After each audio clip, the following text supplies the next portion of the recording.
Come away, servant, come. I'm ready now. Come, spirit.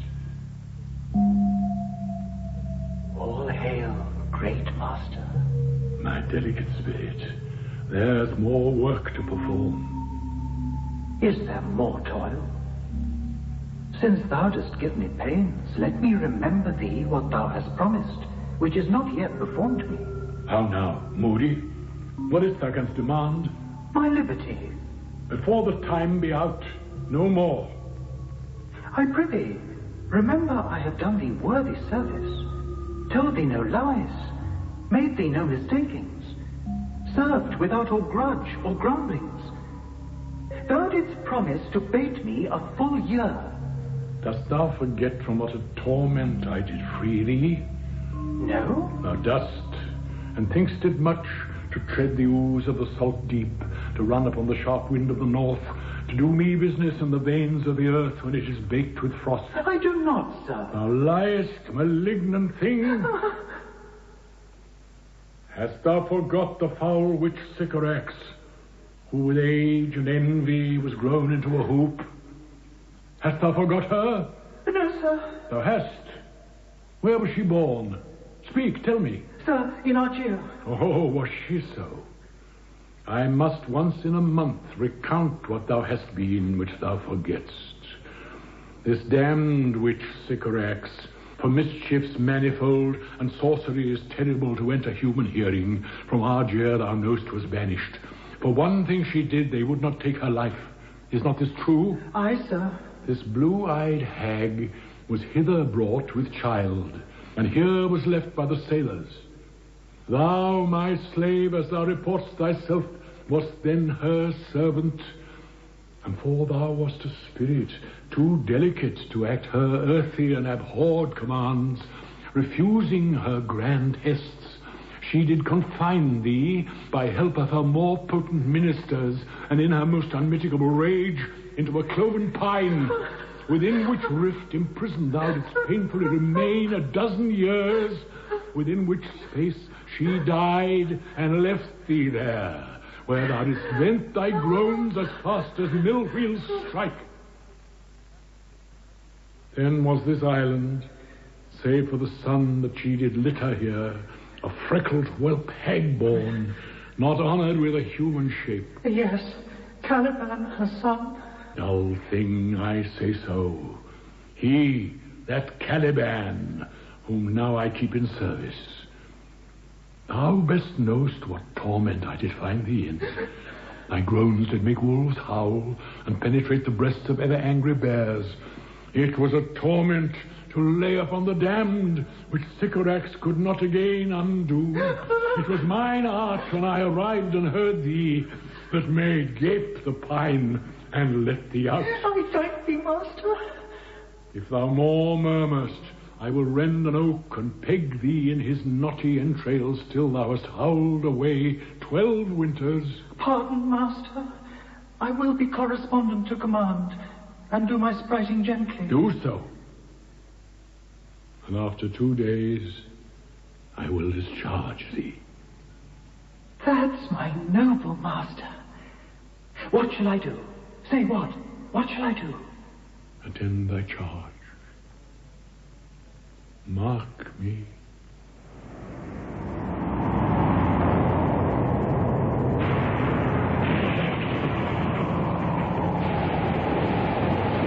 Hey, my hearts! Cheerly, my hearts! Yeah! Take in the topsail! Mister! Tend to the master's whistle! Good motion! Have care! Where is the master? Lay the men! I pray thou keep below! Where is the master, boatswain? Do you not hear him? You mar our labour! Keep your cabins! You do assist the storm! Very good! Be patient! Oh, when the sea is... Hence! What cares these roarers for the name of king? To cabin! Silence! Trouble us not! Good! Yet remember whom thou hast aboard! None that I more love for myself. You are a counsellor. If you can command these elements to silence and work the peace of the presence, we will not enter a war. Cheerily, good hearts! Out of my way, I say! I have great comfort from this fellow. Methinks he hath no drowning mark upon him. His complexion is perfect gallows. If he be not born to be hanged, our case is miserable. Down with the top first! Lower, lower! Freer to try with main course! A plague upon this howling! They're louder than the weather of our office. Oh, sir! Oh, yet again! What do you hear? Shall we give all a drown? Pox your throat, you bawling, blasphemous, incharitable dog. Work you then! Hang, cur, hang! You hoarse and insolent noise-maker! We are less afraid to be drowned than thou art! Lay a hole! A hole! I said not two courses! Off to sea again! Lay off! I'll warrant him for drowning, though the ship were no stronger than a nutshell and as leaky as an unscanched wench. All lost! To prayers! To prayers! All lost! The king and prince at prayers?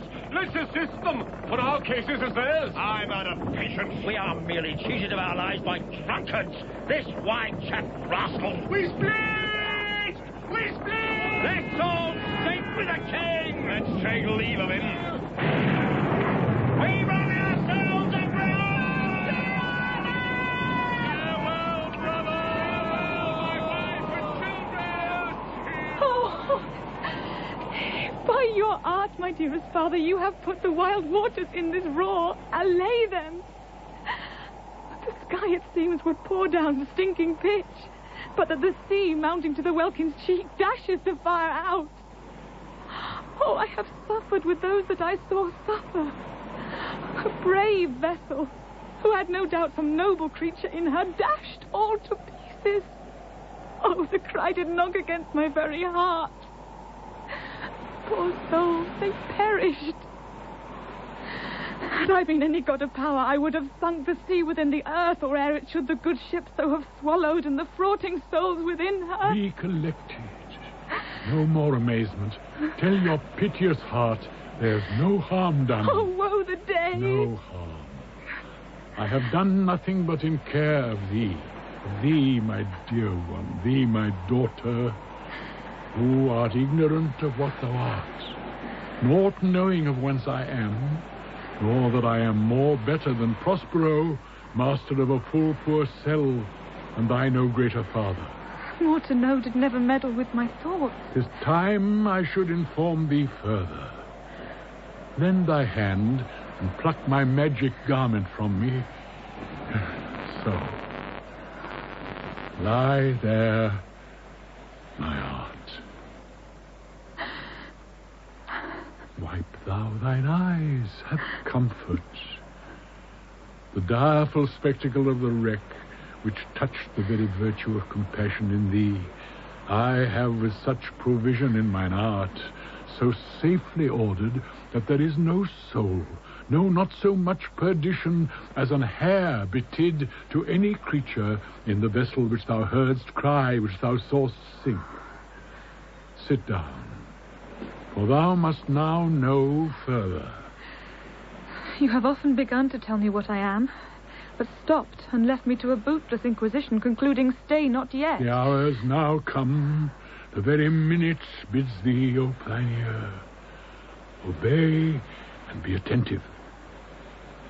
Canst thou remember a time before we came unto this cell? I do not think thou canst, for then thou wast not out 3 years old. Certainly, sir, I can. By what? By any other house or person? Of anything the image tell me that hath kept with thy remembrance? 'Tis far off, and rather like a dream than an assurance that my remembrance warrants. Had I not 4 or 5 women once that tended me? Thou hadst, and more, Miranda. But how is it that this lives in thy mind? What seest thou else in the dark backward and abysm of time? If thou rememberest aught ere thou camest here, how thou camest here thou mayst. But that I do not. 12 years since, Miranda. 12 years since, thy father was the Duke of Milan and a prince of power. Sir, are not you my father? Thy mother was a piece of virtue, and she said thou wast my daughter. And thy father was Duke of Milan, and his only heir, a princess, no worse issued. Oh, the heavens! What foul play had we that we came from thence? Or blessed was't we did? Both, my girl. By foul play, as thou sayest, where we heaved thence, but blessedly holp hither. Oh, my heart bleeds to think of the teen that I have turned you to, which is from my remembrance. Please you further. My brother and thy uncle, called Antonio. I pray thee mark me that a brother should be so perfidious. He whom next thyself of all the world I loved, and to him put the manage of my state. As at that time, through all the signories it was the first, and Prospero the prime duke, being so reputed in dignity and for the liberal arts without a parallel. These being all my study, the government I cast upon my brother, and to my state grew stranger, being transported and wrapped in secret studies. Thy false uncle, dost thou attend me? Sir, most heedfully. Having both the key of officer and office, set all hearts in the state to what tune pleased his ear, that now he was the ivy which had hid my princely trunk and sucked my verdure out on't. I thus neglecting worldly ends, all dedicated to closeness and the bettering of my mind, with that which but by being so retired o'erprized all popular rate, in my false brother awaked an evil nature, and my trust, like a good parent, did beget of him a falsehood in its contrary as great as my trust was, which had indeed no limit, a confidence sans bound. He being thus lauded, not only with what my revenue yielded, but what my power might else exact, like one who, having into truth, by telling of it, made such a sinner of his memory to credit his own lie, he did believe he was indeed the Duke. Hence his ambition growing. Dost thou hear? Your tale, sir, would cure deafness. To have no screen between this part he played and him he played it for, he needs will be absolute Milan. Me, poor man, my library was dukedom large enough. Of temporal royalties, he thinks me now incapable. Confederates, so dry he was for sway, with the King of Naples, to do him annual tribute, do him homage, subject his coronet to his crown, and bend the dukedom yet unbowed. Alas, poor Milan, to most ignoble stooping. Oh, the heavens! Mark his condition and the event. Then tell me if this might be a brother. I should sin to think but nobly of my grandmother. Good wombs have borne bad sons. Now the condition.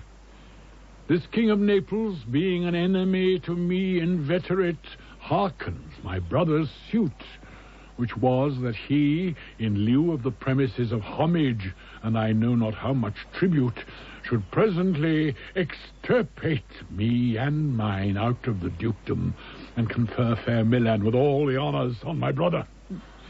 Whereon, a treacherous army levied. One midnight, fated to the purpose, did Antonio open the gates of Milan, and in the dead of darkness the ministers for the purpose hurried thence me, and thy crying self. Alack, for pity! I, not remembering how I cried out then, will cry it o'er again. It is a hint that rings mine eyes to it. Here a little further, and then I'll bring thee to the present business which now's upon's, without the which this story were most impertinent. Wherefore did they not that hour destroy us? Well demanded, wench. My tale provokes that question.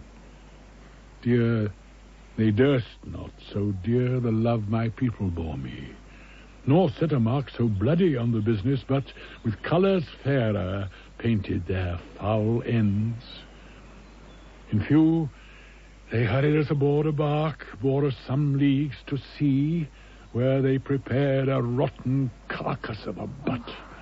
Not rig, nor tackle, sail, nor mast, the very rats instinctively have quit it. There they hoist us to cry to the sea that roared to us, to sigh to the winds, whose pity, sighing back again, did us but loving wrong. Alack, what trouble was I then to you? Oh, what cherubin thou wast that didst preserve me. Thou didst smile, infused with a fortitude from heaven, when I have decked the sea with drops full salt, under my burthen groaned, which raised in me an undergoing stomach to bear up against what should ensue. How came we ashore? By providence divine.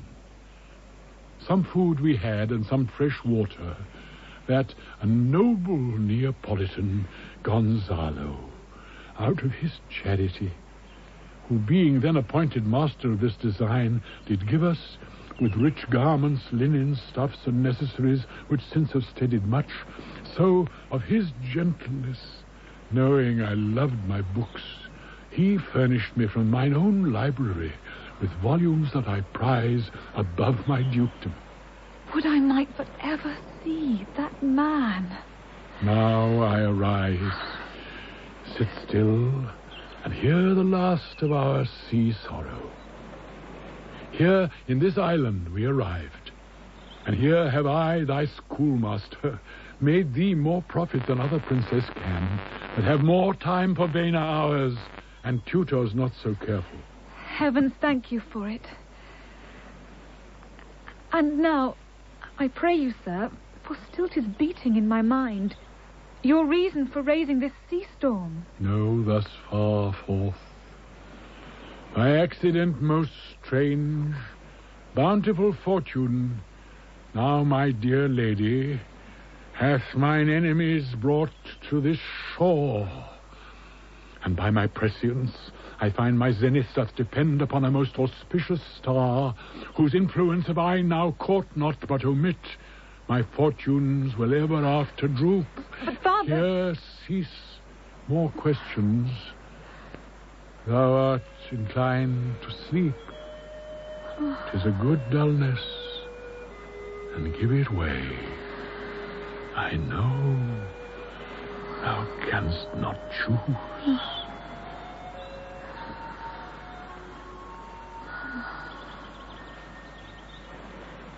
Come away, servant. Come. I am ready now. Approach my Ariel. Come. All hail, great master. Grave sir, hail. I come to answer thy best pleasure, be it to fly, to swim, to dive into the fire, to ride on the curled clouds. To thy strong bidding, task Ariel, and all his quality. Hast thou, spirit, performed to point the tempest that I bade thee? To every article. I boarded the king's ship. Now on the beak, now in the waist, the deck, in every cabin, I flamed amazement. Sometime I'd divide and burn in many places. On the topmast, the yards and bowsprit would I flame distinctly, then meet and join. My brave spirit, who was so firm, so constant, that this coil would not infect his reason. Not a soul but felt a fever of the mad, and played some tricks of desperation. All but mariners plunged in the foaming brine, and quit the vessel, then all afire with me. The king's son, Ferdinand, with hair upstaring, then like reeds, not hair, was the first man that leapt, cried, "Hell is empty, and all the devils are here." Why, that's my spirit. But was not this nigh shore? Close by, my master. But are they, Ariel, safe? Not a hair perished. On their sustaining garments not a blemish, but fresher than before. And as thou badst me, in troops I have dispersed them about the isle. The king's son have I landed by himself, whom I left cooling of the air with sighs in an odd angle of the isle. Of the king's ship, the mariners, say, how hast thou disposed, and all the rest of the fleet? Safely in harbour is the king's ship. In the deep nook where once thou call'st me up at midnight to fetch dew from the still vexed Bermudes, there she's hid. The mariners, all under hatches stowed, who with a charm joined to their suffered labour I have left asleep. Ariel, thy charge exactly is performed. What is the time of the day? Past the mid-season. At least 2 glasses. The time 'twixt 6 and now must by us both be spent most preciously. What shall I do? Go, make thyself like a nymph of the sea. Be subject to no sight but thine and mine, invisible to every eyeball else. Go, take this shape, and hither come in it. Go hence with diligence. My lord. Thine apparition. It shall be done.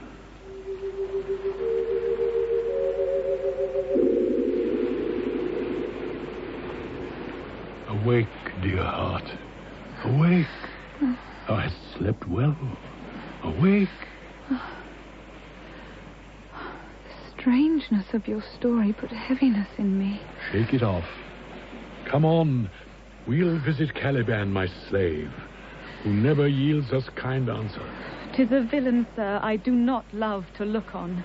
But as 'tis we cannot miss him. He does make our fire, fetch in our wood, and serves in offices that profit us. What ho, slave! Caliban! Thou art thou, speak! There's wood enough within. Come forth, I say. There's other business for thee. Come, thou tortoise, when? Thou poisonous slave, got by the devil himself upon thy wicked dam, come forth. As wicked dew as e'er my mother brushed with raven's feather from unwholesome fen, drop on you both, a southwest blow on ye, and blister you all o'er. For this be sure, tonight thou shalt have cramps, side stitches that shall pen thy breath up. Urchins shall for that vast of night that they may work all exercise on thee. Thou shalt be pinched as thick as honeycomb, each pinch more stinging than bees that made 'em. I must eat my dinner. This island's mine, by Sycorax, my mother, which thou takest from me. When thou camest first, thou strokest me, and made much of me. Wouldst give me water with berries in't, and teach me how to name the bigger light, and how the less that burn by day and night. And then I loved thee, and showed thee all the qualities of the isle, the fresh springs, brine pits, barren place, and fertile. Cursed be I that did so. All the charms of Sycorax, toads, beetles, bats, light on you. For I am all the subjects that you have, which first was mine own king. And here you stye me in this hard rock, whilst you do keep from me the rest of the island. Thou most lying slave, whom stripes may move, not kindness. I have used thee, filth as thou art, with human care, and lodged thee in mine own cell, till thou didst seek to violate the honor of my child. Oh, would had been done. Thou didst prevent me. I had peopled else this isle with Caliban. Abhorred slave, which any print of goodness will not take, being capable of all ill. I pitied thee, took pains to make thee speak, taught thee each hour one thing or other. When thou didst not, savage, know thine own meaning, but wouldst gabble like a thing most brutish, I endowed thy purposes with words that made them known. But thy vile race, though thou didst learn, had that in which good natures could not abide to be with. Therefore wast thou deservedly confined into this rock, who hast deserved more than a prison. You taught me language, and my profit on't is I know how to curse. The Red Plague rid you for learning me your language. Hag, see, hence. Fetch us in fuel, and be quick, thou best, to answer other business. Shrugg'st thou, malice, If thou neglect'st or dost unwillingly what I command, I'll rack thee with old cramps, fill all thy bones with aches, make thee roar that beasts shall tremble at thy din. No, pray thee. I must obey. His art is of such power it would control my dam's god, the Setibos, and make a vassal of him. So, slave, hence!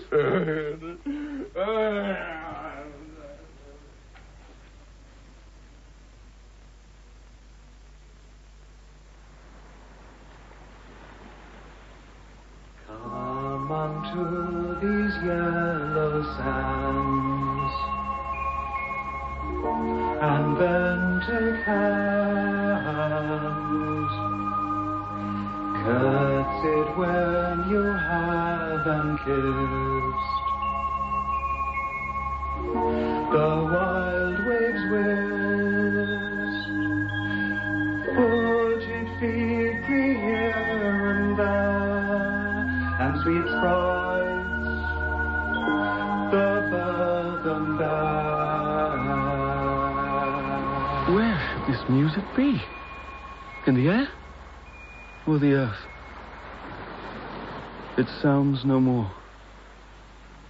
And sure, it waits upon some god of the island, sitting on a bank, weeping again the king my father's wreck. This music crept by me upon the waters, allaying both their fury and my passion with its sweet air. Thence I have followed it, or it hath drawn me, rather. But 'tis gone. No! It begins again. Full fathom 5, thy father lies. Of his bones a coral made. Those are pearls that were his eyes. Nothing of him that doth fade, but doth suffer a sea change into something rich and strange.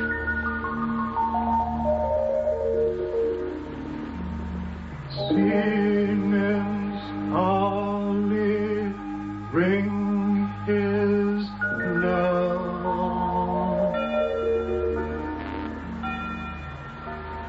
Ding dong bell.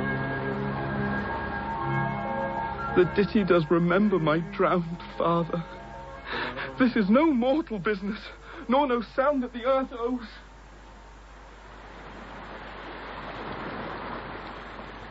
The fringed curtains of thine eye advance, and say what thou seest yon, Miranda. What is't? A spirit?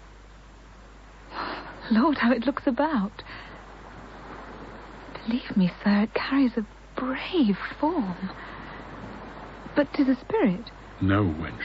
It eats and sleeps, and hath such senses as we have such. This gallant which thou seest was in the wreck, and but he's something stained with grief that's beauty's canker. Thou mightst call him a goodly person. He hath lost his fellows and strays about to find them. I might call him a thing divine. For nothing natural I ever saw so noble. Ah, it goes on, I see, as my soul prompts it. Spirit, fine spirit, I'll free thee within 2 days for this. Master. Vouchsafe my prayer may know if you remain upon this island, and that you will some good instruction give how I should bear me here. My prime request, which I do last pronounce, is, oh, you wonder if you be maid or no. No wonder, sir, but certainly a maid. Huh? My language? Oh, heavens! I am the best of them that speak this speech, where I but were 'tis spoken. How, the best? What wert thou if the King of Naples heard thee?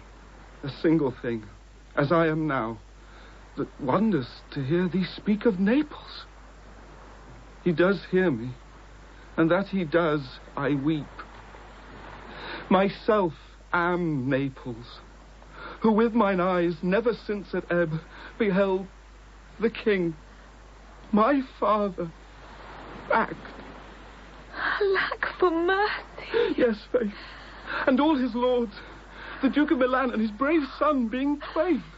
The Duke of Milan and his more braver daughter could control thee if 'twere now fit to do it. At the first sight they have changed eyes. Delicate Ariel, I'll set thee free for this. A word, good sir. I fear you have done yourself some wrong. A word. Why speaks my father so ungently? This is the third man that e'er I saw, the first that e'er I sighed for. Pity moved my father to be inclined my way. One word more, sir. Thou dost here usurp the name thou owest not, and hast put thyself upon this island as a spy to win it from me, the Lord on't. No, as I am a man. There's nothing ill can dwell in such a temple. If the ill spirit have so fair a house, good things will strive to dwell with it. Follow me. But, father... Speak you not for him, he's a traitor. Come, I'll manacle thy neck and feet together. Sea water shalt thou drink. Thy food shall be the fresh brook mussels, withered roots, and husks wherein the acorn cradled. Follow! No, I will resist such entertainment till mine enemy has more power. Oh, dear father, make not too rash a trial of him, for he's gentle and not fearful. What I say? My foot, my tutor? Put thy sword up, traitor, who makes to show but darest not strike. Thy conscience is so possessed with guilt. Come from thy ward, for I can here disarm thee with this stick and make thy weapon drop. Beseech you, father. Hence, hang not on my garments. Sir, have pity. I'll be his surety. Silence. One word more shall make me chide thee, if not hate thee. What? An advocate for an impostor? Please you, Hush. sir. Thou thinkst there is no more such shapes as he, having seen but him and Caliban.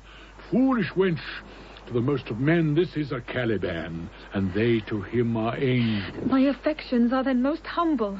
I have no ambition to see a goodlier man. Come on, obey.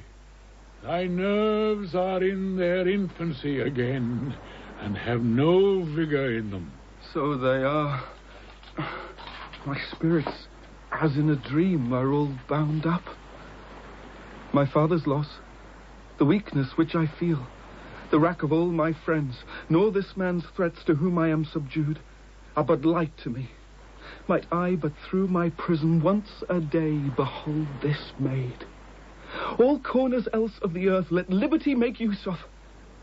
Space enough have I in such a prison. It works. Come on. Thou hast done well, fine Ariel. Hark what thou else shalt do me. Thou shalt be as free as mountain winds, but then exactly do all points at my command. To the syllable, master. Be of comfort.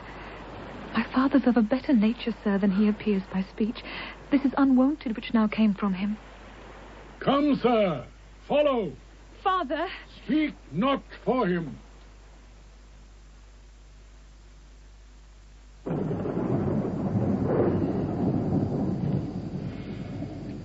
All the infections that the sun sucks up from bogs, fens, flats, on prosper all, and make him by inchmeal a disease. The spirits hear me, and yet I needs must curse. But they'll nor pinch, fright me with urchin shows, pitch me i' the mire, nor leave me like a firebrand in the dark, out of my way, unless he bid 'em. But for every trifle are they set upon me, sometimes like apes that mow and chatter at me, and after bite me. Then like hedgehogs, which lie tumbling in my barefoot way, and mount their pricks at my footfall. Sometime Am I all wound with adders, who with cloven tongues do hiss me into madness? Lo, now, lo, here comes a spirit of his, and to torment me for bringing wood in slowly. I'll fall flat, perchance he will not mind me. No, here's neither bush nor shrub to bear off any weather at all. And another storm brewing. I hear it sing in the wind. Oh, yon same black cloud, yon huge one. Oh, it looks like a foul bombard that would shed his liquor. If it should thunder as it did before, I know not where to hide my head. Yon same cloud cannot choose but fall by pale falls. Oh, what have we here?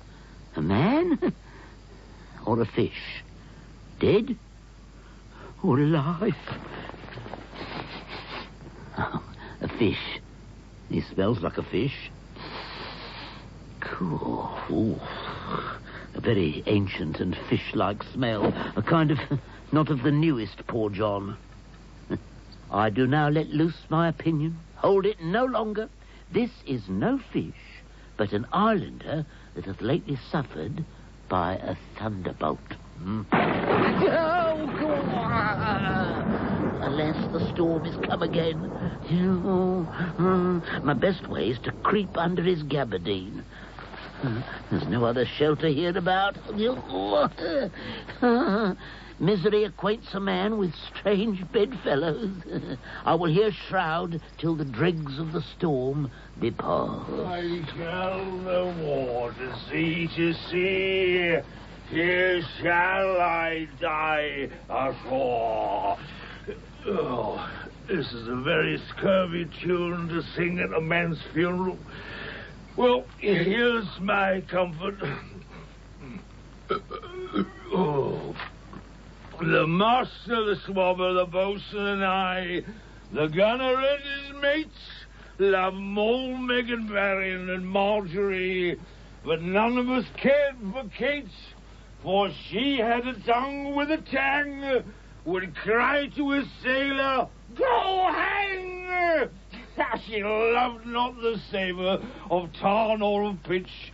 He had a tail I might scratch her, where'er she did itch.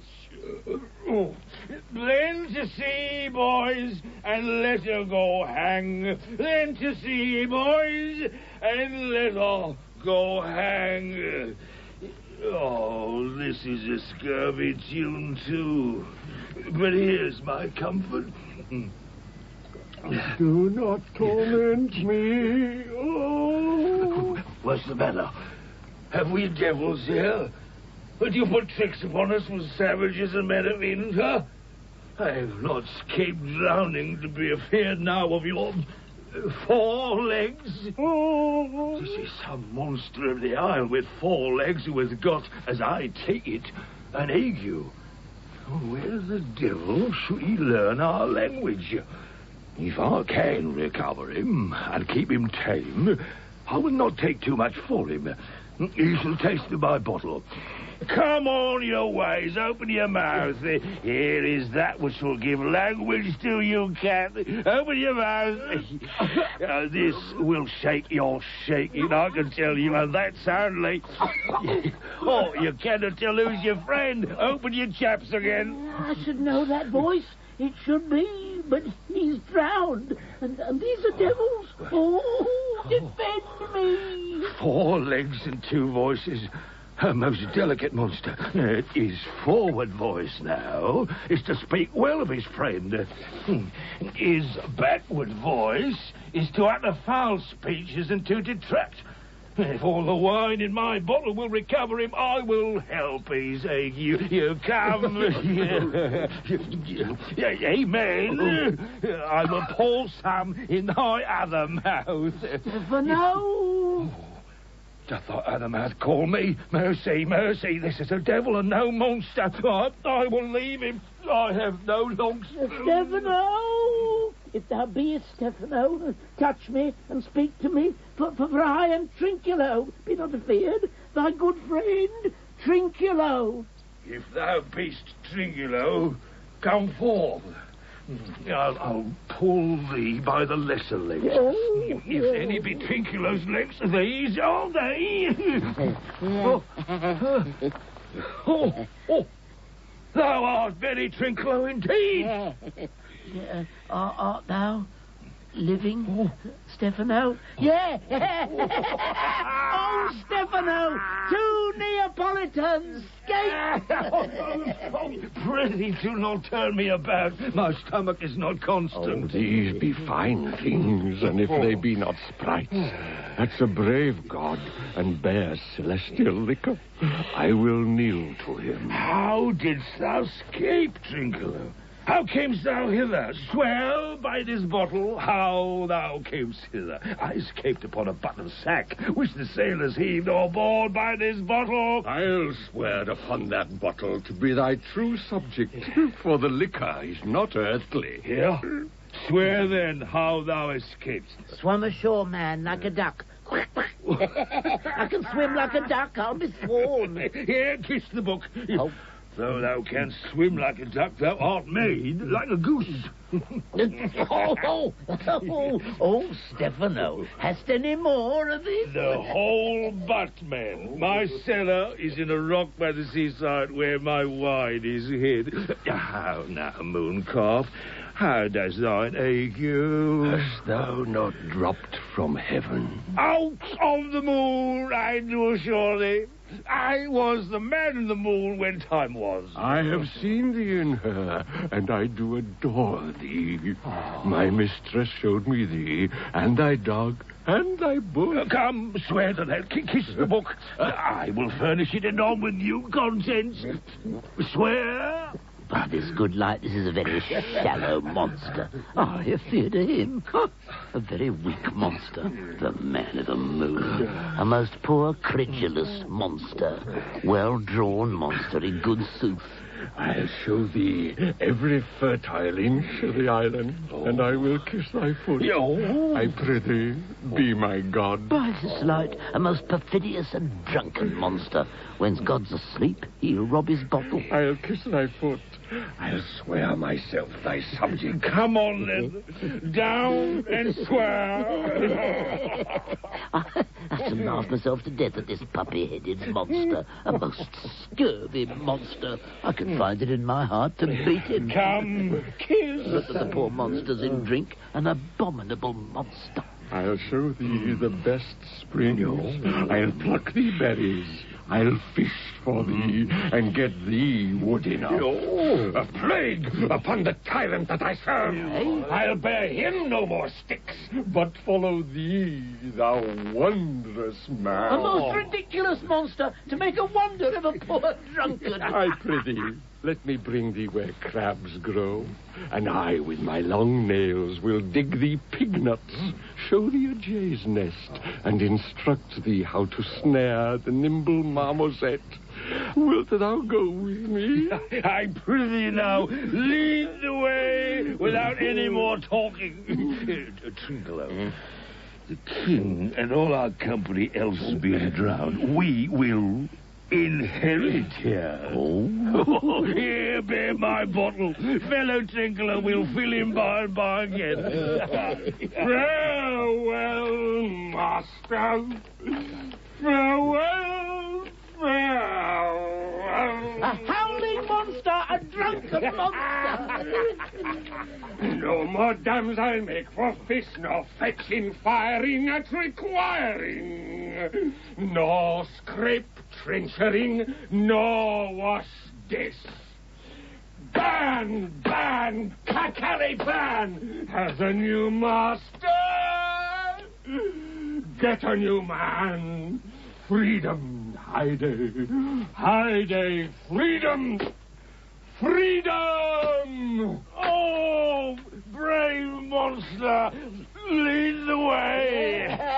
Ban, ban, Kakari ban, as a new man.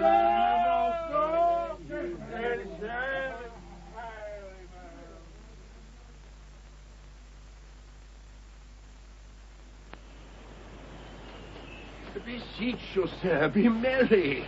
You have cause. So have we all, of joy. For our escape is much beyond our loss.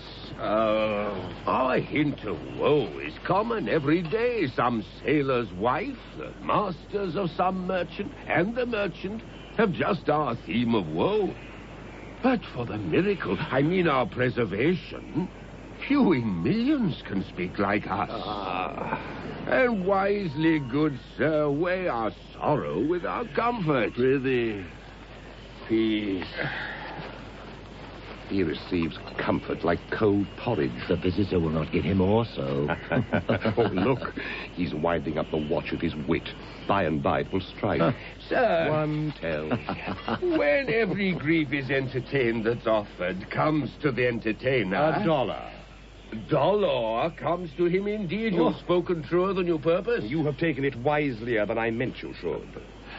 Therefore, my lord... Aye, what a spendthrift is he of his tongue. I prithee, Gonzalo, spare. Well, I have done. Though this island seemed to be desert, uninhabitable and almost inaccessible. Yes. Yet he could not miss it. Here is everything advantageous to life. True. Save means to live. Of that there's none, or little. But the rarity of it is, which is indeed almost beyond credit, As many vouched rarities are. that our garments, being as they were drenched in the sea, hold notwithstanding their freshness and glosses, being rather new-dyed than stained with salt water. If but one of his pockets could speak, would it not say he lies? Aye, or very falsely pocket up his report. Methinks our garments are now as fresh as when we put them on first in Africa at the marriage of the king's fair daughter Claribel to the king of Tunis. Tunis was never graced before with such a paragon to their queen. Is not, sir, my doublet, as fresh as the first day I wore it. I mean, in a sort. That sword was well fished for. When I wore it at your daughter's marriage... You cram these words into mine ears against the stomach of my sense. Would I had never married my daughter there. For coming thence my son is lost. And in my rage she too, who is so far from Italy removed, I ne'er again shall see her. O thou mine heir of Naples and of Milan, what strange fish hath made his meal on thee? Sir, he may live. I saw Ferdinand beat the surges under him and ride upon their backs. He trod the water, whose enmity he flung aside, and breasted the surge most swoln that met him. His bold head above the contentious waves he kept, and oared himself with his good arms in lusty stroke to the shore, that o'er his wave-worn basis bowed, as stooping to relieve him. I not doubt he came alive to land. No, he's gone. Sir, you may thank yourself for this great loss that would not bless our Europe with your daughter, but rather loose her to an African. We have lost your son, I fear, forever. Milan and Naples have more widows in them of this business making than we bring men to comfort them. The fault's your own. So is the dearest of the lost. My lord Sebastian, the truth you speak doth lack some gentleness. And time to speak it in. You rub the sore when you should bring the plaster. Very well. And most chirurgeonly. It is foul weather in us all, good sir, when you are cloudy. Foul weather. Very foul. Had I plantation of this isle, my lord, He'd sow it with nettle seed. Or docks, or mallows. and were the king on't, what would I do? Escape being drunk for want of wine. I would with such perfection govern, sir, to excel the golden age. Save his majesty. Long live Gonzalo! And do you mark me, sir? Prithee, no more. Thou dost talk nothing to me. I do well believe, your highness. And I did it to minister occasion to these gentlemen, who are of such sensible and nimble lungs that they always use to laugh at nothing. Nay, good my lord, be not angry. No, I warrant you. I will not adventure my discretion so weakly. Will you laugh me asleep? I am very heavy. Go. Sleep. What? All so soon asleep? I wish mine eyes would with themselves shut up my thoughts.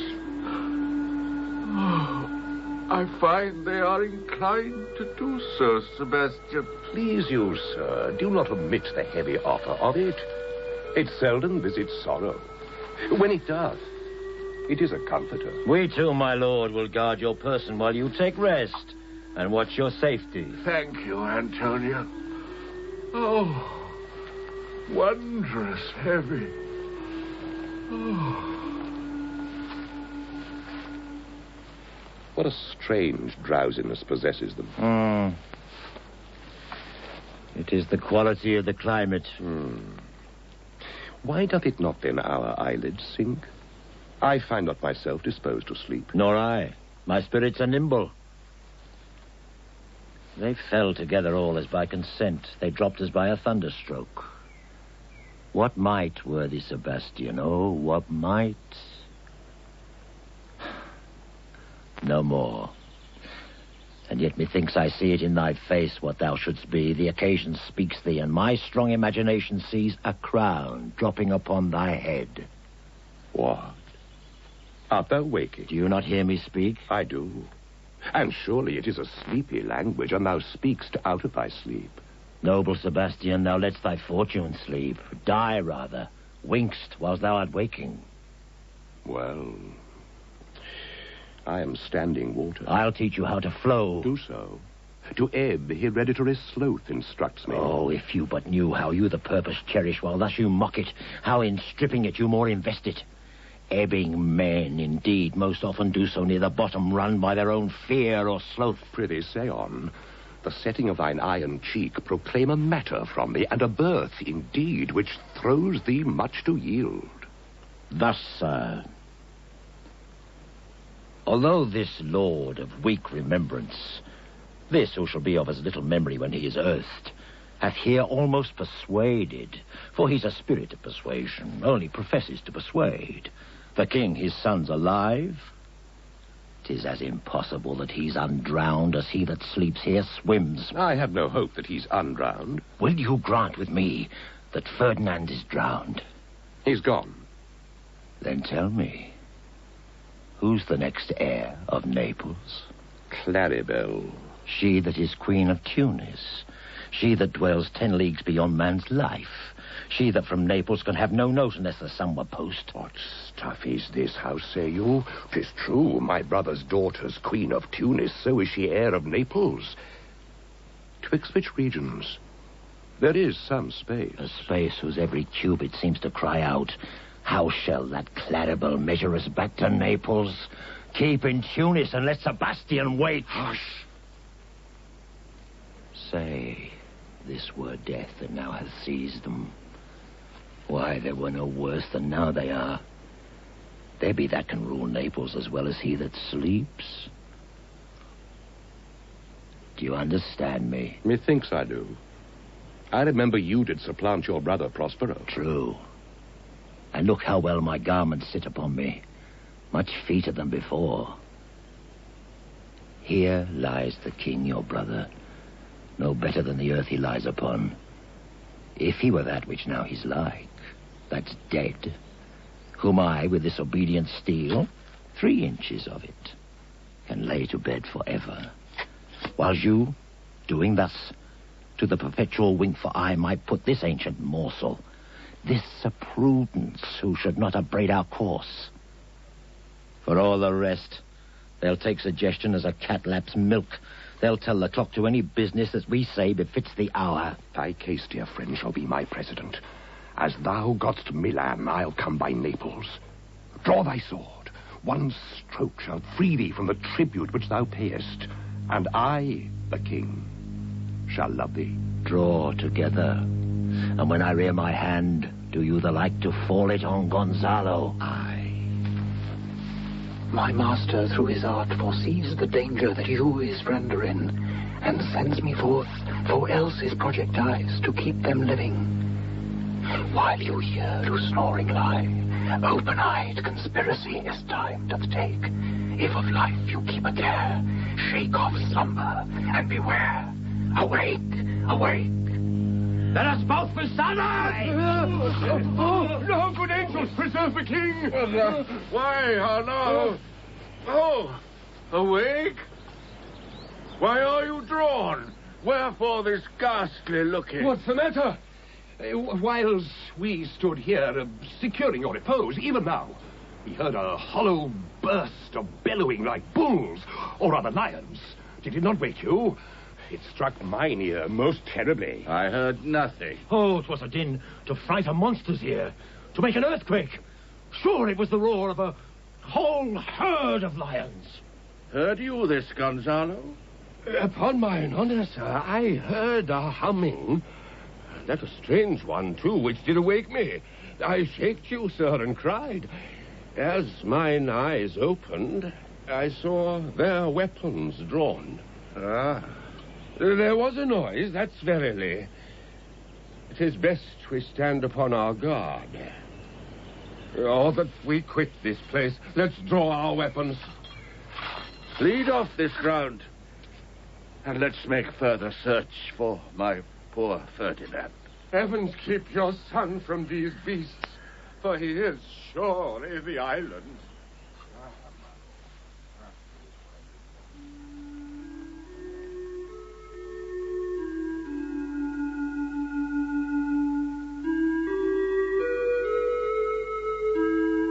Prospero, my lord, shall know what I have done. So, king, go safely on to seek thy son.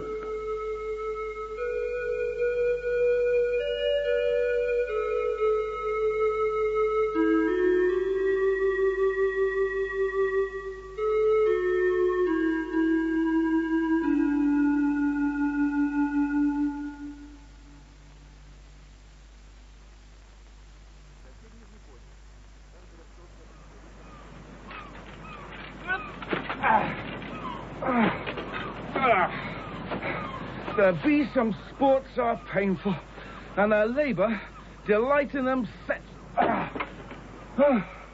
This my mean task will be as heavy to me as odious, but the mistress which I serve quickens what's dead, and makes my labours pleasures. Oh, she is 10 times more gentle than her father's crabbed, and he's composed of harshness. I forget. But these sweet thoughts do even refresh my labour. Most busyless when I do it. Alas now, pray you was not so hard. I would the lightning had burnt up those logs that you are enjoined to pile. Pray, set it down and rest you. When this burns, 'twill weep for having wearied you. Almost, dear mistress. The sun will set before I discharge what I must strive to do. If you'll sit down, I'll bear your logs a while. Pray give me that. I'll carry it to the pile. No, precious creature. I had rather crack my sinews, break my back, than you should such dishonour undergo while I sit lazy by. It would become me as well as it does you, and I should do it with much more ease. For my good will is to it, and yours it is against. Fair encounter of two most rare affections. You look wearily. No, noble mistress. 'Tis fresh morning with me when you are by at night. I do beseech you, chiefly that I might set it in my prayers. What is your name? Miranda. Admired Miranda! Indeed, the top of admiration, worth what's dearest to the world. Full many a lady I have eyed with best regard. But you... oh, you... so perfect and so peerless, are created of every creature's best. I do not know one of my sex. No woman's face remembered, save from my glass mine own. Nor have I seen more that I may call men than you, good friend, and my dear father. How features are abroad I am skillless of. But by my modesty, the jewel in my dower. I would not wish any companion in the world but you. Oh. Nor can imagination form a shape besides yourself to like her. But I prattle something too wildly, and my father's precepts I therein do forget. I am, in my condition, a prince, Miranda. I do think a king. I would not so. The very instant that I saw you, did my heart fly to your service. There resides to make me slave to it.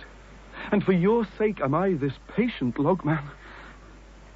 Do you love me? Oh, heaven. Oh, earth, bear witness to this sound and crown what I profess with kind event if I speak true. I, beyond all limit of what else in the world, do love, prize, honor you.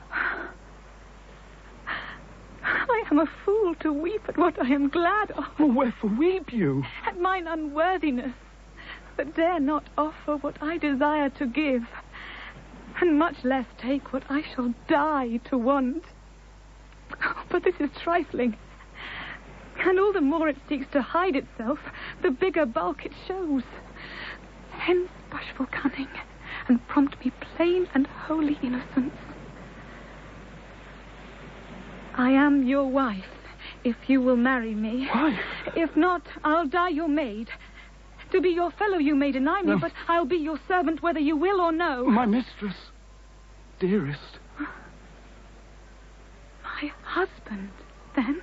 I, with a heart as willing as bondage ye heir of freedom. Here's my hand. And mine, with my heart in't. And now farewell. Till half an hour hence. 1,000,000!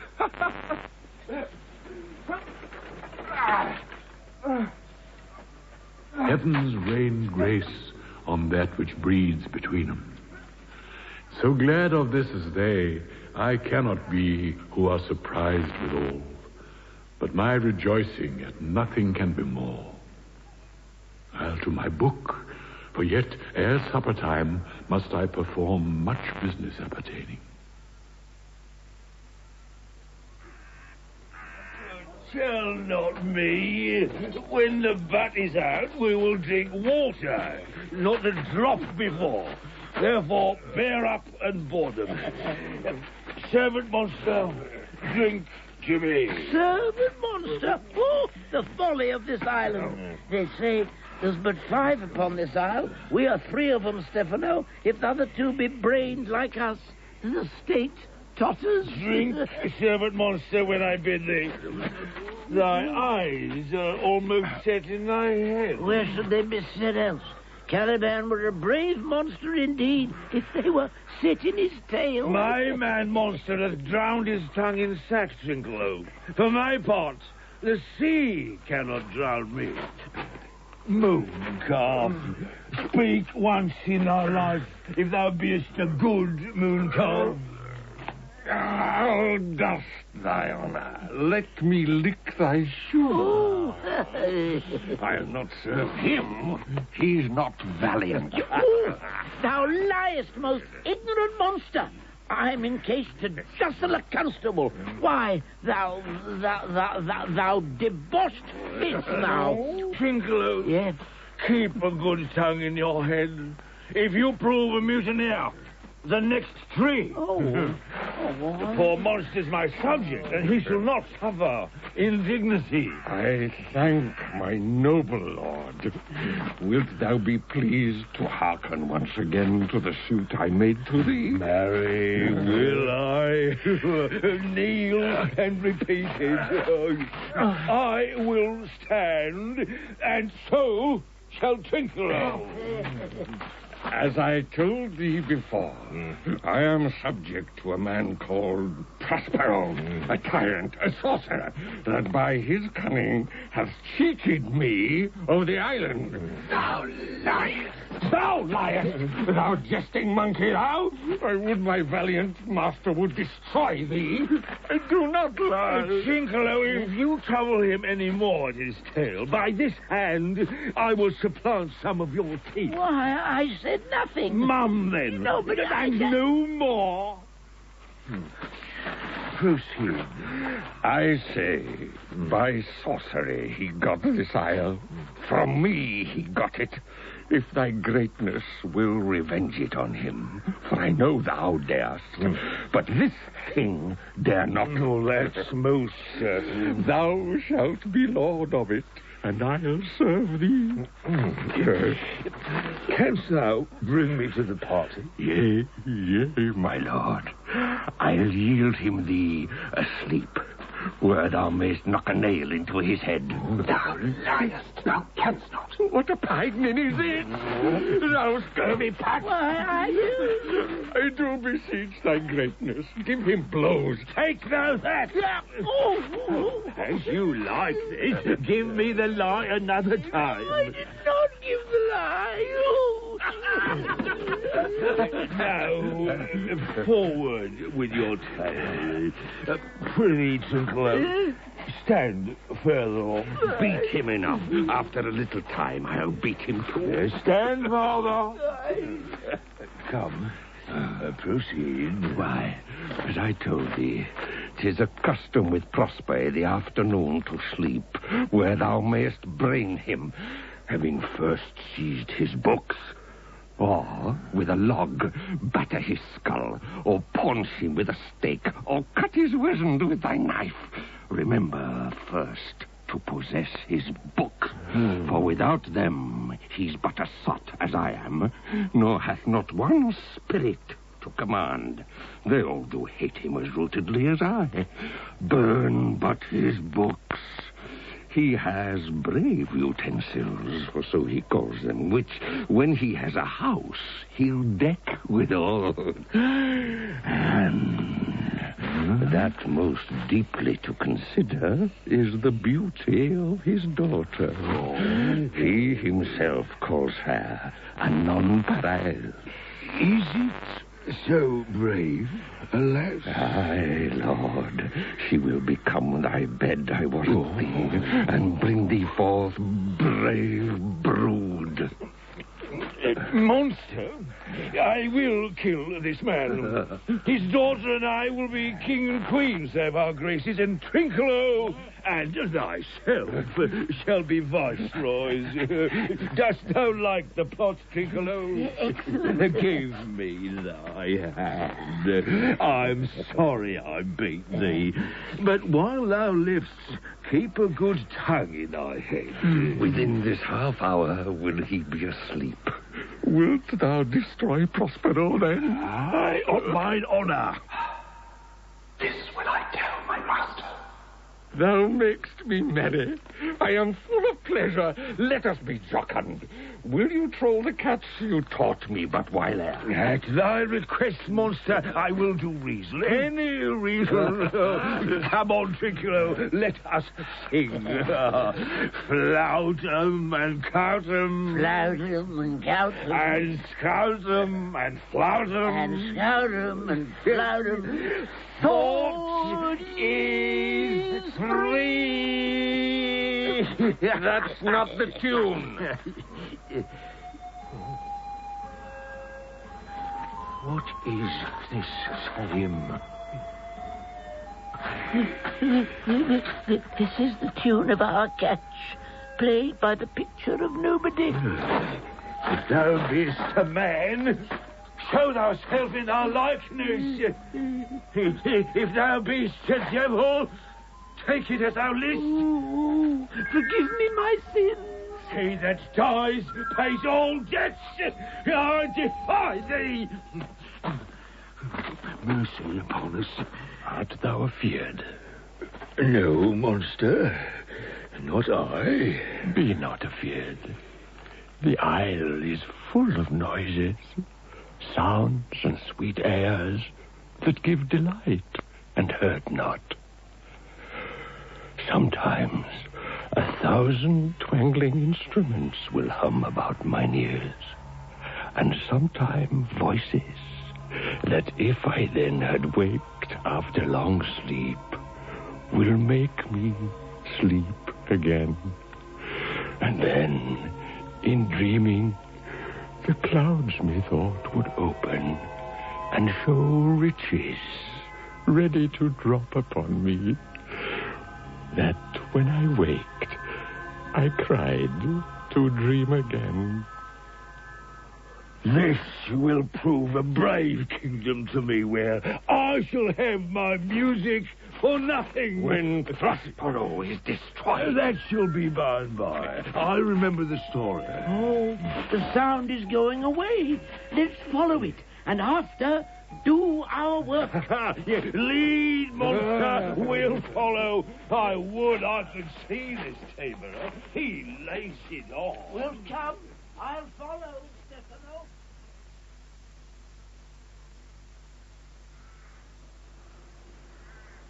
By our Deacon, I can go no further, sir. My old bones ache. By your patience, I needs must rest me. Old lord, I cannot blame thee, who am myself attached with weariness to the dulling of my spirits. Sit down and rest, Gonzalo. Even here, I will put off my hope and keep it no longer for my flatterer. Ferdinand is drowned, whom thus we stray to find, and the sea mocks our frustrate search on land. Well, let him go.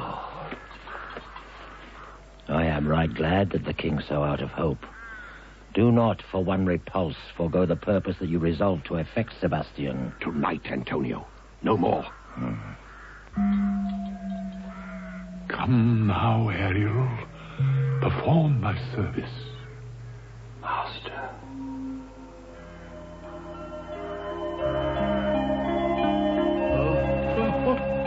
What harmony is this? My good friends, hark!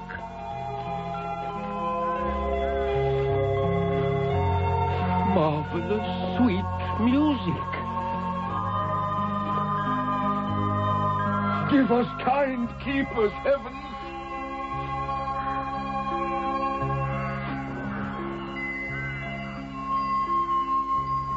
What were these? A living drollery, my lord. Now I will believe that there are unicorns, that in Arabia there is one tree, the phoenix throne, one phoenix at this hour reigning there. I'll believe both. And what does else want credit? Come to me and I'll be sworn 'tis true. Travellers ne'er did lie, though fools at home condemn 'em. If in Naples I should report this now, would they believe me? They vanish strangely. No matter, since they have left their viands behind, for we have stomachs. Will please you taste of what is here? Not I. You are three men of sin, whom destiny that hath to instrument this lower world and what is in't, the ne'er surfeited sea hath caused to belch up you. And on this island, where man doth not inhabit, you amongst men being most unfit to live. I have made you mad, and even with such like valor men hang and drown their proper selves. You fools! I and my fellows are ministers of fate. If you could hurt, your swords are now too massive for your strength and will not be uplifted. But remember, for that's my business to you, that you three from Milan did supplant good Prospero, exposed unto the sea which hath requited him and his innocent child, for which foul deed the powers delaying, not forgetting, have incensed the seas and shores, yea, all the creatures against your peace.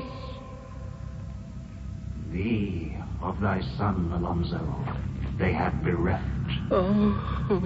and do pronounce by me lingering perdition, worse than any death can be at once, shall step by step attend you and your ways, whose wraths do guard you from, which here in this most desolate isle else falls upon your heads, is nothing but heart sorrow and a clear life ensuing.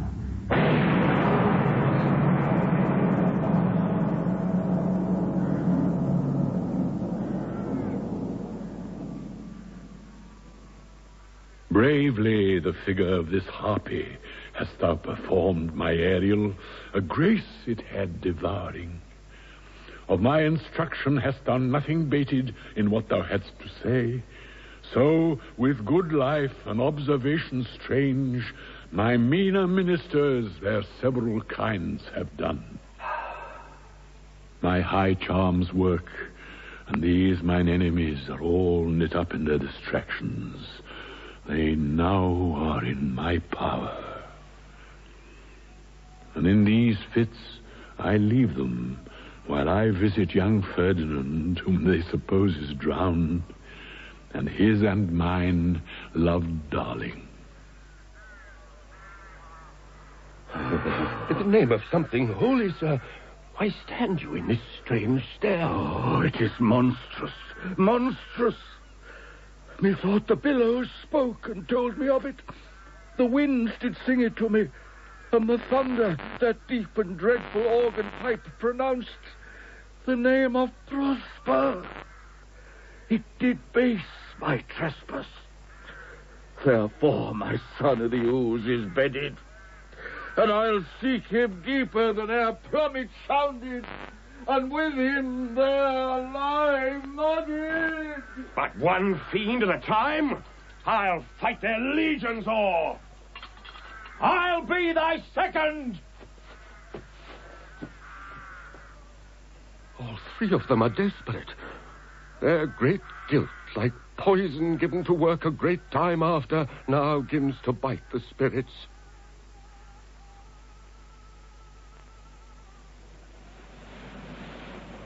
If I have too austerely punished you, your compensation makes amends, for I have given you here a third of mine own life, all that for which I live, who once again I tender to thy hand.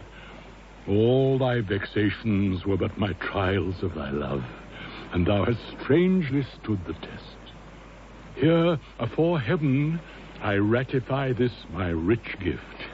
Oh, Ferdinand, do not smile at me that I boast her off, for thou shalt find she will outstrip all praise and make it halt behind her. I do believe it against an oracle. Then, as my gift and thine own acquisition worthily purchased, take my daughter. But if thou dost break her virgin knot before all sanctimonious ceremonies may with full and holy rite be ministered, no sweet aspersion shall the heavens let fall to make this contract grow, but barren hate, sour-eyed disdain, and discord shall bestrew the union of your bed with weeds so loathly that you shall hate it both. Therefore, take heed as Hymen's lamps shall light you. As I hope for quiet days, fair issue and long life, with such love as 'tis now. The murkiest den, the most opportune place, the strongest suggestion our worser genius can, shall never melt mine honor into lust, to take away the edge of that day's celebration, when I shall think, or fever steeds are founded, or night kept chained below. Fairly spoke. Sit then and talk with her. She is thine own. Now, Ariel, my industrious servant, Ariel. What would my potent master? Here I am. Thou and thy meaner fellows, your last service did worthily perform, and I must use you in such another trick. Go, bring the rabble, or whom I gave thee power, here to this place. Incite them to quick motion, for I must bestow upon the eyes of this young couple some vanity of mine arts. It is my promise, and they expect it from me. Presently? Aye, with a twink. Before you can say come and go, and breathe twice and cry so, each one tripping on his toe will be here with Wop and Mo. Do you love me, Master? No. Dearly, my delicate Ariel, do not approach till thou dost hear me call. Well, I can see.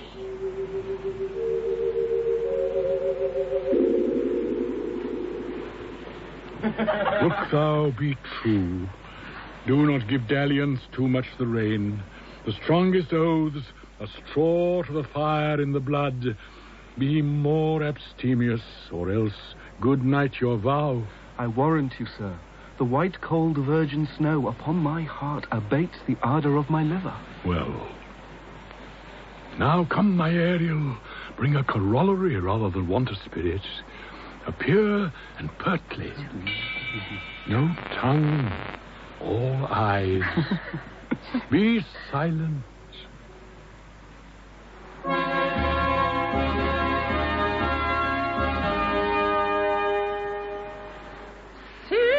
Ceres, most bounteous lady, the queen of the sky, bids thee to come and sport a peacock's fly amain.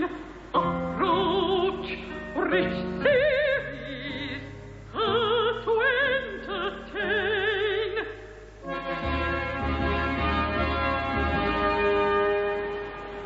Hail, many-colored messenger, why hast thy queen brought me hither? To the short grass green,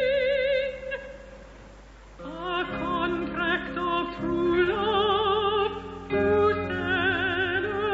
celebrate, and some donation freely to estate on the blessed lovers. Highest Queen of State, great Juno, come.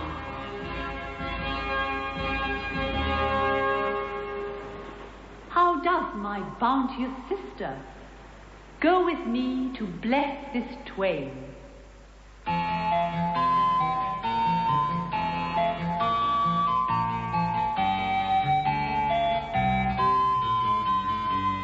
On a friendship marriage blessing of continuance and increasing, holy joy be still upon you. Do not think of blessings on you. As this great poison plenty, bonds and bonus never empty. Vines with clustering branches growing, plants with goodly burden bowing.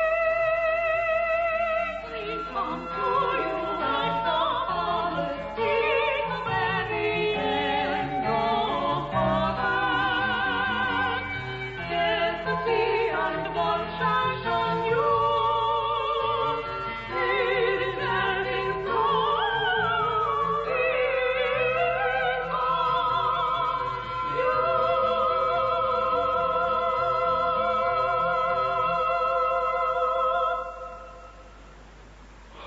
This is a most majestic vision, and harmonious charmingly. May I be bold to think these spirits? Spirits, which by mine art I have from their confines called to enact my present fancies. Oh, let me live here ever. So rare a wondered father and a wise makes this place paradise. Sweet, now silence. Juno and Ceres whisper seriously. There's something else to do. Hush and be mute, or else our spell is marred. Juno does command, come, temperate nymphs, and help to celebrate a contract of true love. Be not too late.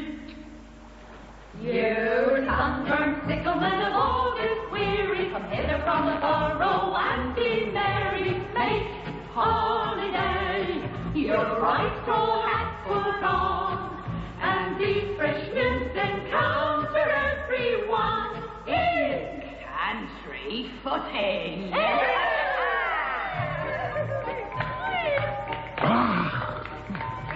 I had forgot the foul conspiracy of the beast Caliban and his confederates against my life. The minute of their plot is almost come. Well done. Avoid. No more. This is strange. Your father's in some passion that works him strongly. Never till this day saw I him touched with anger so distempered. You do look, my son, in a moved sort, as if you were dismayed. Be cheerful, sir. Our revels now are ended. These our actors, as I foretold you, were all spirits and are melted into air, into thin air. And like the baseless fabric of this vision, the cloud-capped towers, the gorgeous palaces, the solemn temples, the great globe itself, yea, all which it inherit, shall dissolve. And like this insubstantial pageant faded, leave not a rack behind. We are such stuff as dreams are made on, and our little life is rounded with a sleep. Sir, I am vexed. Bear with my weakness. My old brain is troubled. Father? Be not disturbed with my infirmity. If you be pleased, retire into my cell and there repose. A turn or two I'll walk to still my beating mind. We wish you peace. peace.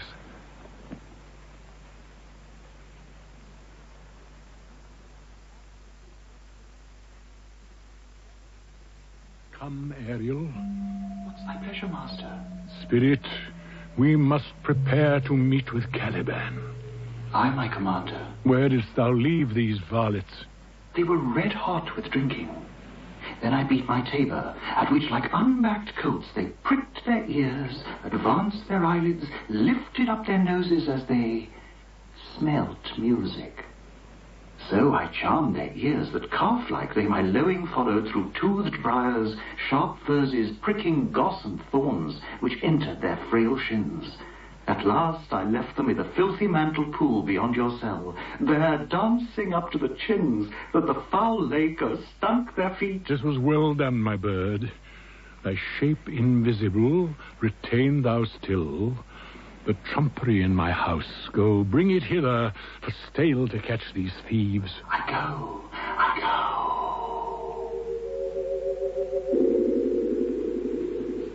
A devil, a born devil, on whose nurture can never stick, on whom my pains, humanely taken, all lost, quite lost. And as with age his body uglier grows, so his mind cankers. I will plague them all, even to roaring. Come, Ariel, hang them on this line. Here they come, master. Pray you, tread softly, that the blind mole may not hear a footfall. We now are near his cell. Master, your fairy, who you say is a harmless fairy, has done little better than played the jack with us. Monster, I do smell all horse piss, at which my nose is in great indignation. And so is mine. Do you hear, monster? If I should take a displeasure against you, look you. Thou wert but a lost monster. Good my lord, give me thy favour still. Be patient, for the prize I'll bring thee to shall hoodwink this mischance. Aye. Prithee, my king, be quiet. Seest thou here? This is the mouth of the cell. No noise, and enter. Do that good mischief which may make this island thine own forever, and I thy Caliban, for I thy footlicker. Oh, give me thy hand. I do begin to have bloody thoughts. King Stefano, appear! monster! Oh, worthy Stefano! Look what a wardrobe here is for thee! Let it alone, thou fool! It is but trash. Oh, monster, we know what belongs to a frippery. Oh, King Stefano! Put off that gown, Trinculo. By this hand, I'll have that gown. Thy grace shall have it. Dropsy, drown this fool. What do you mean to dote thus on such luggage? Let alone, and do the murder first. If he awake, from toe to crown, he'll fill our skins with pinches, make us strange stuff. You quiet, monster. Oh, mistress, line is not this my jerkin. Oh, now is the jerkin under the line. Now, jerkin, you are like to lose your hair and prove a bold jerkin. Do. We steal by line and level. Monster, come. Put some rhyme upon your fingers and away with the rest. I will have none on't. Monster, lay to your fingers. Help to bear this away where my hogshead of wine is, or I'll turn you out of my kingdom. Go to, carry this. And this. I hang this. Now, Ariel, go. Charge my goblins that they grind their joints with dry convulsions, shorten up their sinews with aged cramps, and more pinch-spotted make them than pard or catamountain. Go! Master.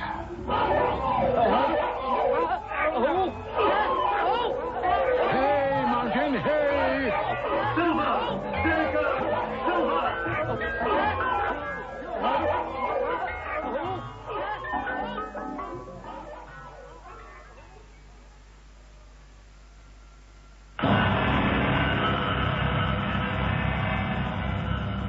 At this hour lies at my mercy all mine enemies. Shortly shall all my labors end, and thou shalt have the air at freedom. For a little, follow and do me service. Master. Now does my project gather to a head. My charms crack not, my spirits obey, and time goes upright with his carriage. How's the day? On the 6th hour, at which time, my lord, you said our work should cease. I did say so when first I raised the Tempest. Say, my spirit, how fares the king and his followers? Confined together in the same fashion as you gave in charge, just as you left them. All prisoners, sir, in the lime grove which weather fens your cell. They cannot budge till your release. The king, his brother, and yours abide all three distracted, and the remainder mourning over them brimful of sorrow and dismay. But chiefly him you termed, sir, the good old Lord Gonzalo. His tears run down his beard like winter's drops from eaves of reeds. Your charm so strongly works them that if you now beheld them, your affections would become tender. Dost thou think so, spirit? Mine would, sir, were I human. And mine shall. Hast thou, which art but air, a touch, a feeling of their afflictions, and shall not myself one of their kind, that relish all as sharply passion as they, be kindlier moved than thou art? Though with their high wrongs I am struck to the quick, yet with my nobler reason gainst my fury do I take part. The rarer action is in virtue than in vengeance. They, being penitent, the sole drift of my purpose doth extend not a frown further. Go release them, Ariel. My charms I'll break, their senses I'll restore, and they shall be themselves. Unfetch them, sir.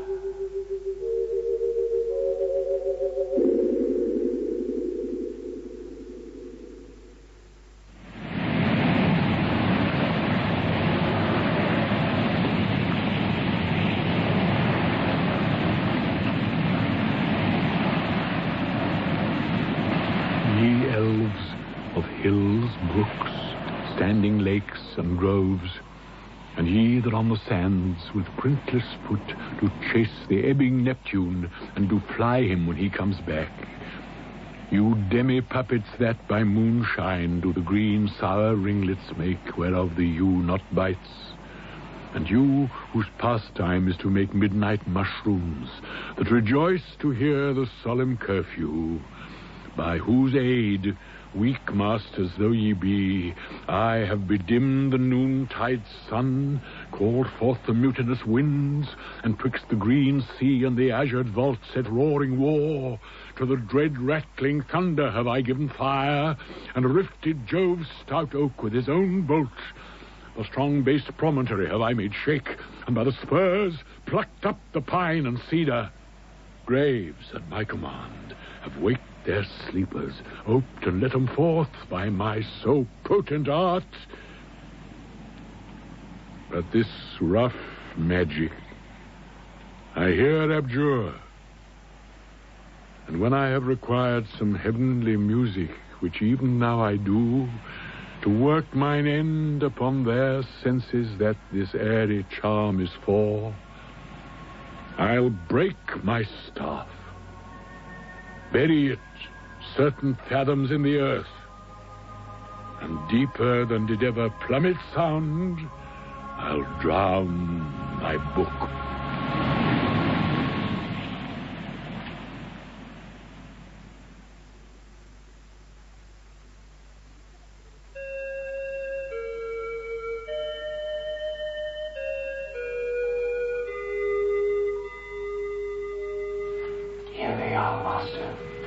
Solemn air, and the best comforter to an unsettled fancy, cure thy brains, now useless, boiled within thy skull.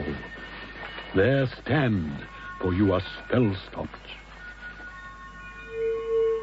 Holy Gonzalo, honorable man, mine eyes, even sociable to the show of thine, fall fellowly drops.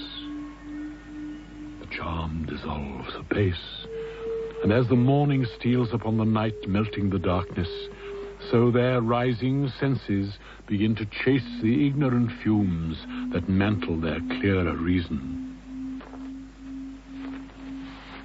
O good Gonzalo, my true preserver and a loyal sir to him thou followest, I will pay thy graces home both in word and deed. Most cruelly didst thou, Alonso, use me and my daughter. Thy brother was a furtherer in the act. Thou'rt pinched for it now, Sebastian.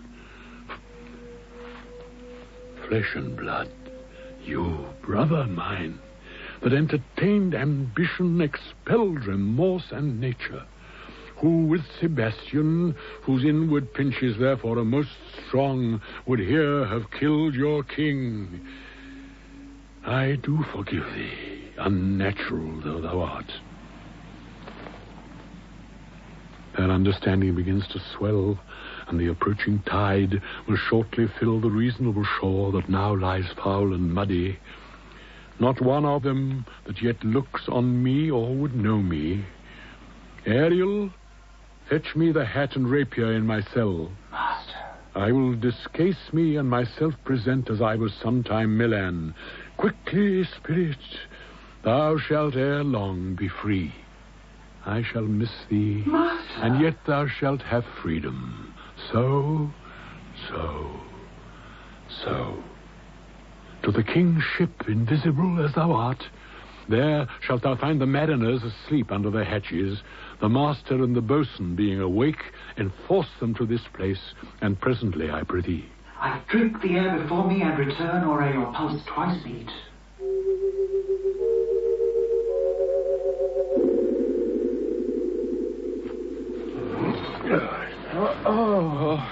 All torment, trouble, wonder, and amazement inhabits here. Some heavenly power guide us out of this fearful country.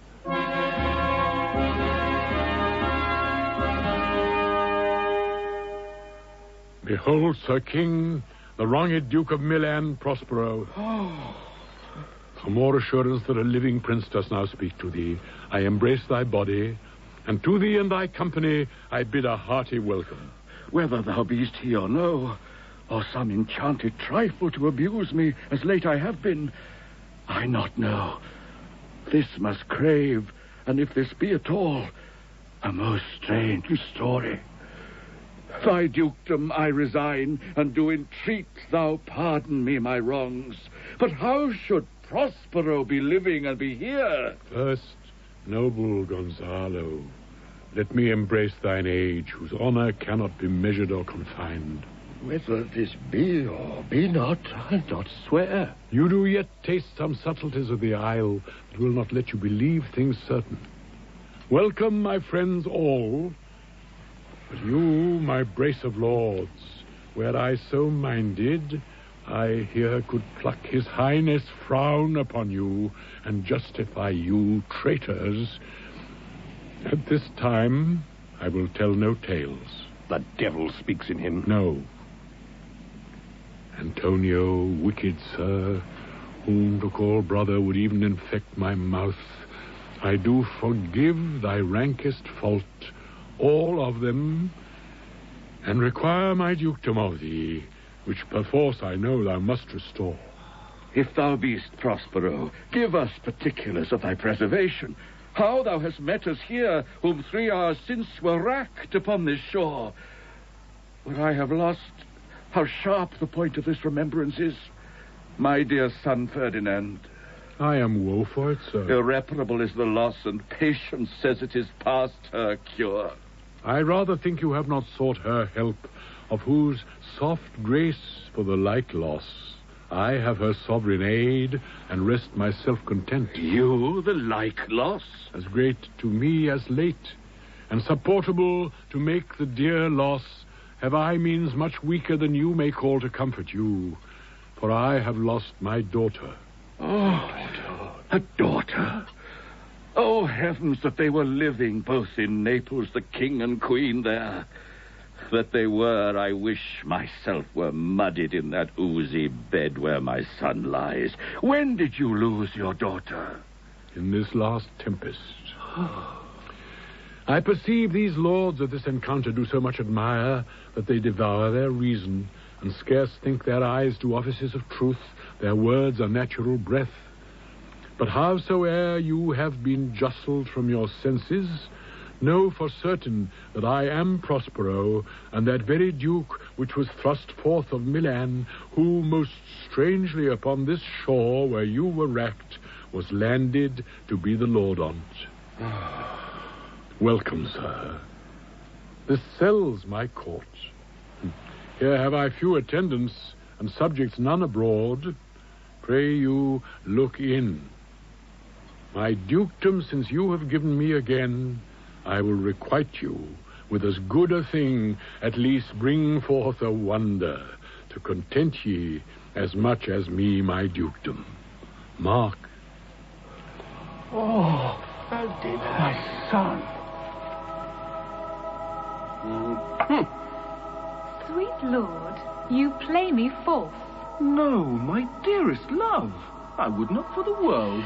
Yet, for a score of kingdoms you should wrangle, and I would call it fair play. If this prove a vision of the island, one dear son shall I twice lose. A most high miracle. Though the seas threaten, they are merciful. I have cursed them without cause. Now all the blessings of a glad father compass thee about. Arise, Ferdinand, and say how thou camest here. Oh, wonder! How many goodly creatures are there here? How beauteous mankind is! Oh, brave new world that has such people in it. 'Tis new to thee.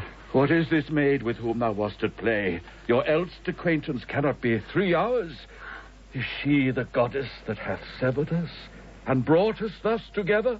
Sir, she is mortal, but by immortal providence she's mine. I chose her when I could not ask my father for his advice, nor thought I had one. She is daughter to this famous Duke of Milan, of whom so often I have heard renown, but never saw before. Of whom I have received a second life, and second father this lady makes him to me. I am hers, but oh, how oddly will it sound that I must ask my child forgiveness. There, sir, stop. Let us not burden our remembrance with a heaviness that's gone. I have inly wept, or should have spoke ere this. Look down, you gods, and on this couple drop a blessed crown, for it is you that have chalked forth the way which brought us hither. I say amen, Gonzalo. Was Milan thrust from Milan that his issue should become kings of Naples? Oh, rejoice beyond a common joy, and set it down with gold on lasting pillars. Give me your hand, sweet youth. Let grief and sorrow still embrace his heart that doth not wish you joy. Be it so, amen. Oh, look, sir, here is more of us. I prophesied, if a gallows were on land, this fellow could not drown. No, blasphemy, but swearest grace o'er board, not an oath on shore. Hast thou no mouth by land? What is the news, boatswain? The best news is that we have safely found our king and company. The next, our ship, which but 3 glasses since we gave out split, is tight and bravely rigged, as when we first put out to sea. Sir, all this service have I done since I went. My tricksy spirit. Was well done. Bravely, my diligence, thou shalt be free. Now, set Caliban and his companions free. Untie the spell. Master. This is as strange a maze as e'er men trod. And there is in this business more than nature was ever conduct of. Some oracle must rectify our knowledge. Sir, my liege, do not infest your mind with beating on the strangeness of this business. At picked leisure, which shall be shortly single, I'll resolve you, which to you shall seem probable, of every these happened accidents, till when be cheerful, and think of each thing well. There are yet missing of your company some few odd lads that you remember not. Let no man take care for himself, for all is but fortune. Coraggio, bully monster, coraggio. Oh, if these be true spies which I wear in my head, here's a goodly sight. Oh, Shetterboss, these be brave spirits indeed. How fine my master is. I'm afraid he will chastise me.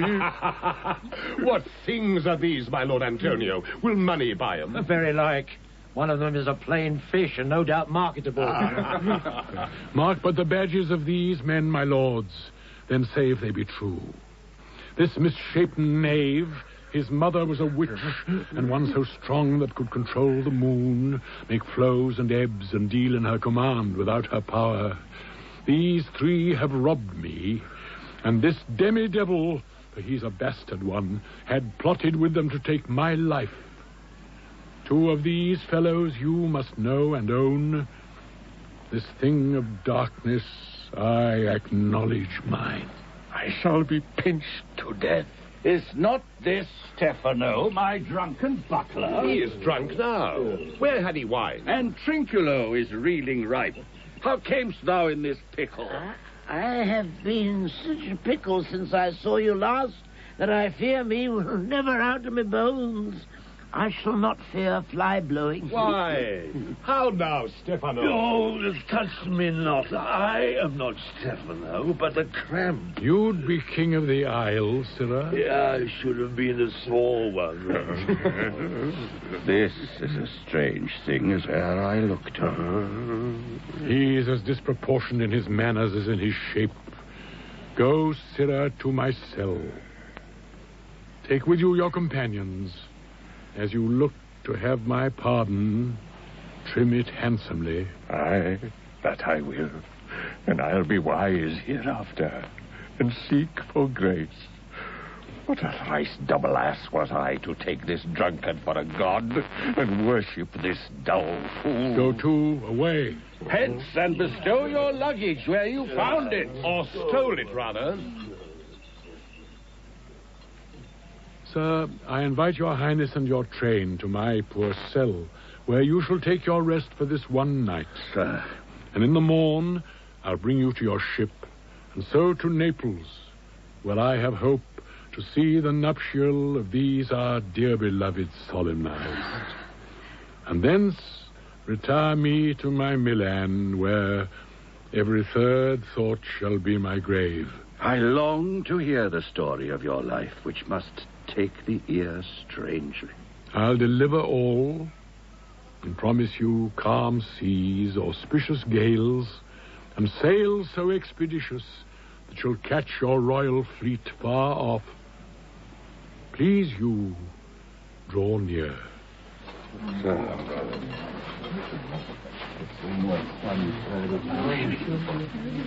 My Ariel, chick, that is thy charge.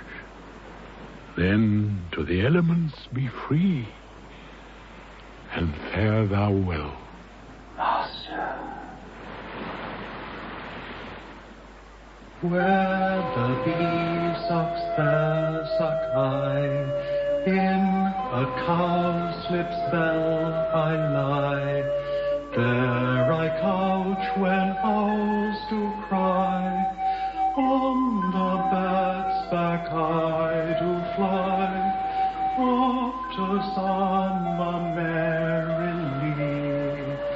Merrily, merrily shall I live now. Under the blossom that hangs on the bough.